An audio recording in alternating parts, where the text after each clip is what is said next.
Attention, ce récit peut être troublant pour certains auditeurs. Il y avait une fois un collège abandonné depuis des décennies.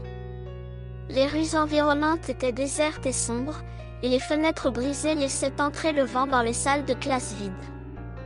Les murs étaient couverts de graffitis et les portes étaient défoncées, mais il y avait quelque chose de différent dans cette école. Quelque chose d'effrayant, qui faisait que les gens ne s'y aventuraient jamais la nuit. Un groupe d'amis, curieux et courageux, a décidé de braver l'interdit et d'entrer dans l'école abandonnée. Ils ont forcé une fenêtre pour entrer, et ont commencé à explorer les couloirs poussiéreux et les salles de classe désertes. Tout était calme, mais il y avait une étrange sensation dans l'air, comme si quelque chose les observait. Soudain, ils ont entendu un bruit sourd provenant du couloir. C'était un son étouffé, comme si quelqu'un essayait de se libérer de quelque chose. Les amis ont commencé à suivre le bruit, en essayant de découvrir d'où il venait. Ils ont finalement trouvé une vieille porte en bois, fermée à clé. Les amis ont fouillé leur sac pour trouver quelque chose qui pourrait ouvrir la porte. Les amis ont finalement trouvé une vieille clé rouillée qui semblait correspondre à la serrure de la porte en bois. Avec précaution, ils ont tourné la clé dans la serrure et ont poussé la porte. Ce qui se trouvait derrière était bien au-delà de leur pire cauchemar. Une odeur nauséabonde a frappé leurs narines, et ils ont dû se boucher le nez pour éviter de vomir. La pièce était sombre, avec juste assez de lumière qui filtrait à travers les fenêtres poussiéreuses pour qu'ils puissent distinguer les contours des objets. Au centre de la pièce, il y avait une grande table en bois avec des chaînes attachées au coin. Les amis ont été horrifiés en voyant qu'il y avait quelqu'un attaché à la table. C'était un homme, avec des cheveux et une barbe sale et emmêlée. Ses yeux étaient bandés et sa bouche était bâillonnée, mais il bougeait désespérément, essayant de se libérer de ses chaînes.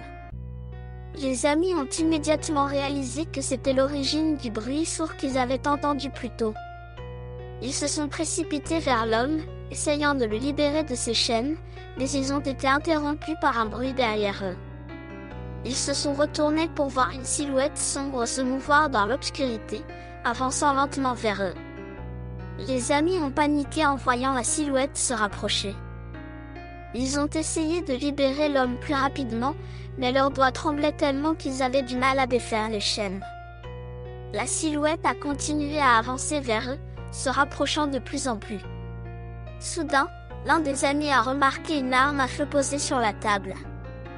Sans hésitation, il l'a saisie et a pointé l'arme sur la silhouette. La figure s'est arrêtée net, semblant hésiter, puis elle a reculé dans l'obscurité.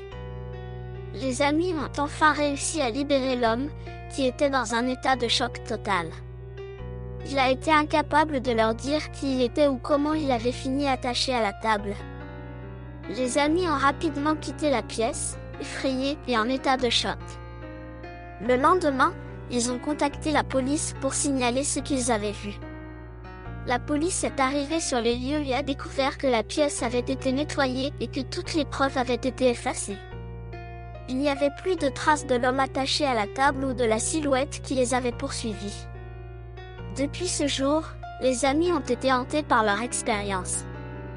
Ils ont appris plus tard que l'école avait été le théâtre de plusieurs crimes violents dans les années passées, et qu'il était probable que la pièce où ils avaient trouvé l'homme avait été utilisée pour des actes de torture. Ils n'ont jamais été capables de retrouver la silhouette sombre ou l'homme qu'ils avaient libéré, mais ils savaient que leur vie avait été à jamais changée par cette nuit terrifiante dans le collège abandonné.